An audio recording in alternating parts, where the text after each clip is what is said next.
Segur que has sentit a parlar alguna vegada de les possibilitats de la realitat virtual. Si encara no has pogut experimentar amb les ulleres de cartró de Google o qualsevol altre visor, no ho endarrereixis més i instal·la alguna de les aplicacions mòbils que podràs trobar per a iOS o Android.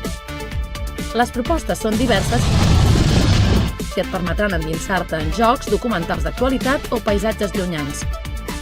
Si ets dels qui volen anar més enllà de la visualització, també tens l'oportunitat de crear els teus recursos de realitat virtual. Fes ús de Google Street View per capturar, compartir i poder experimentar la realitat immersiva. Cal estar atent a noves tipologies d'aplicacions per a dissenyadors de realitat virtual. GoSpaces permet començar a crear escenaris virtuals des de zero i incorpora, per als usuaris més avançats, la possibilitat d'afegir interaccions amb objectes. Experimenta amb els entorns immersius i participa en el desenvolupament d'una de les tecnologies del futur.